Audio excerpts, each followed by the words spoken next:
When 50 Cent was asked to describe Jay-Z in a few words, he didn't say the best like he did for Eminem. He didn't say loyalty like he did for Tony Yayo. He just said two words, good business. And if you know 50, you know that wasn't a compliment. See, these two have been circling each other for over 25 years now. And with all these new allegations floating around Jay, 50 finally went on record. When asked about it, he said, "That was interesting. Where's Jay at? He's mad quiet." Then he added that Jay's response to the accusations was basically, "Let's go watch Mufasa. Everybody get dressed." Now 50 has been hinting at something for years. He watched Diddy go from untouchable to indicted, and he's basically saying Jay might be next. But here's the thing most people don't realize.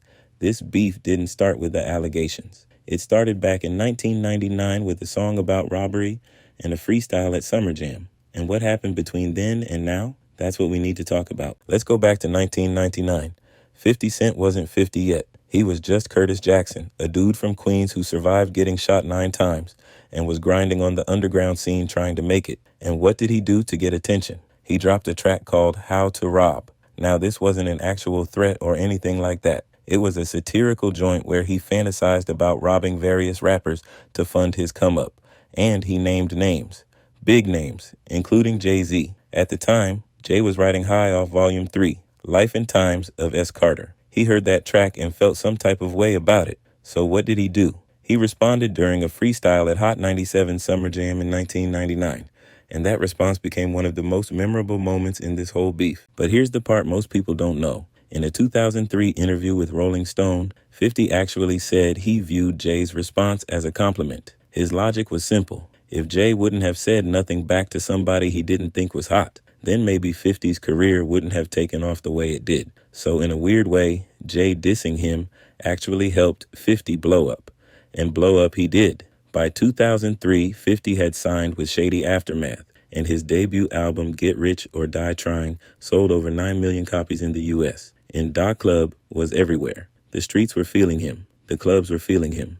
Everybody was feeling him. And here's something wild. Jay-Z himself recognized the threat. In a 2013 interview with The Breakfast Club, Jay admitted that he warned his Rockefeller artists like Beanie Sigel and Memphis Bleak about what was coming. He told them, "You got a chance right now because 50 Cent is on the way up." 4 months later, In Da Club dropped, and it was a wrap. That song took over everything. Now you would think at this point the beef would escalate into something crazy, right? But that's not how it played out. Instead, these two actually found some common ground. They co-headlined the Rock the Mic tour in 2003.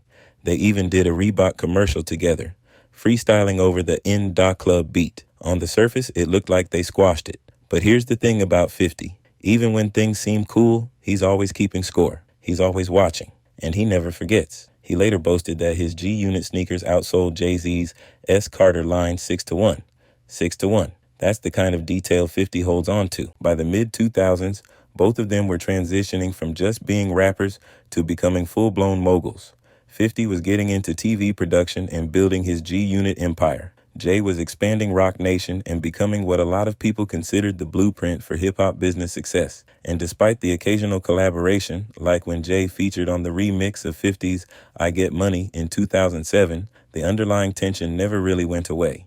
50 started taking shots at Jay's music and his personal life in interviews. The truce was surface level at best. Now this is where things get really interesting. In 2008, 50 Cent made a statement that raised a lot of eyebrows. He basically said that nobody really knew who Jay-Z was before Beyonce. Think about that for a second. Here's a man with multiple platinum albums, a man considered one of the greatest MCs of all time. And 50 is saying his fame only really popped off because he married the biggest pop star in the world. And 50 didn't just say this once and let it go. He doubled down on it years later. In an interview, he broke it down like this. When Jay signed his contract, the big one was with Beyonce. When he signed that marriage contract, he got trophies. Those trophies came rolling in, buddy. He started getting Grammys left and right. Then 50 pulled out the receipts. He pointed out that before marrying Beyonce, Jay had 1 Grammy. 1. For Hard Knock Life. After the marriage, he's got like 20 now. And this brings us to what's happening right now. Because 50 has been on a whole different level lately when it comes to speaking on the industry. He's been going after Diddy for years. Like, years. While everybody else was still going to the parties and keeping quiet, 50 was posting memes and making comments. People called him petty. People said he was doing too much. And then the indictments came down, and suddenly everybody realized 50 wasn't just trolling, he knew something. So when these new allegations started circling around Jay and someone asked 50 about it, he didn't hold back. He pointed out that Jay went quiet. He pointed out that the response to serious accusations was basically, let's take the family to see Mufasa. And here's the thing 50 keeps hinting at. He watched one untouchable friend fall already. If Diddy could go from the top of the industry to federal charges, then maybe nobody's really untouchable. Maybe the guy 50's been calling out for 25 years isn't as protected as everyone thinks. Now, to be clear, allegations are just allegations until proven otherwise.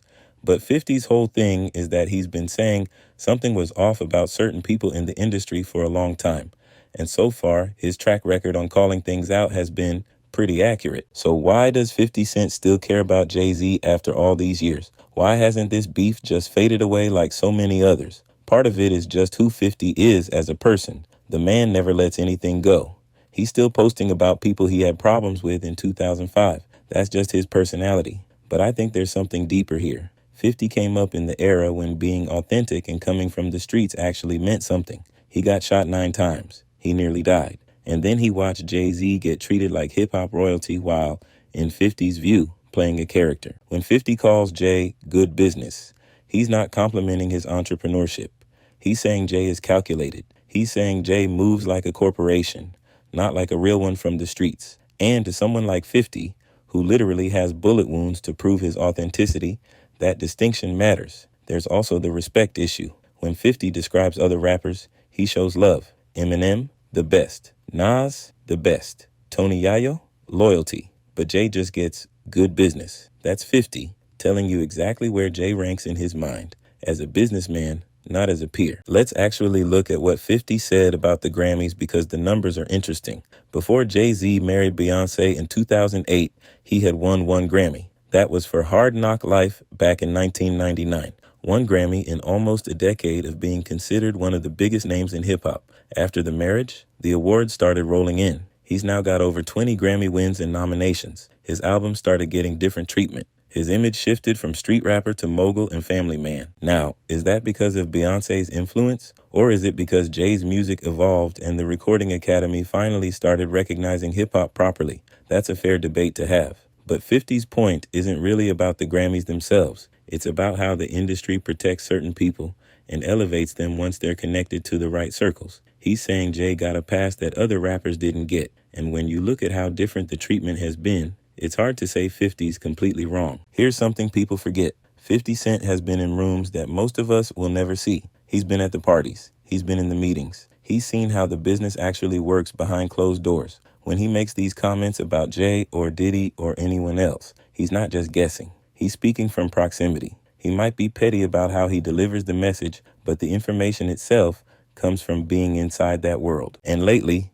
50 has been proven right more than he's been wrong. He called out Diddy for years before anything became public. He's been hinting at issues with other industry figures that are now starting to surface. The man has a track record at this point. So when 50 sees Jay go silent during serious allegations, and when he points out that taking the family to see Mufasa was the public response, he's drawing a comparison. He's saying, I've seen this playbook before. Whether anything comes of that remains to be seen. But 50 is clearly positioning himself as someone who saw the red flags early on multiple people. So that's 25 years of beef, summed up. It started with a song about robbery in 1999. It continued through sneaker sales and Grammy counts. And now it's evolved into 50, basically saying he's been right about the industry's protected class all along. The question I want to throw to y'all is this. Do you think 50's criticism of Jay is legitimate analysis, or is this just decades of pettiness? Because honestly, I think it might be both. Drop your take in the comments. If you're still here, you already know what to do. Like and subscribe if you want more breakdowns like this. I've been digging into some other industry connections that tie into this whole situation, so make sure you're subscribed so you don't miss that. Until next time.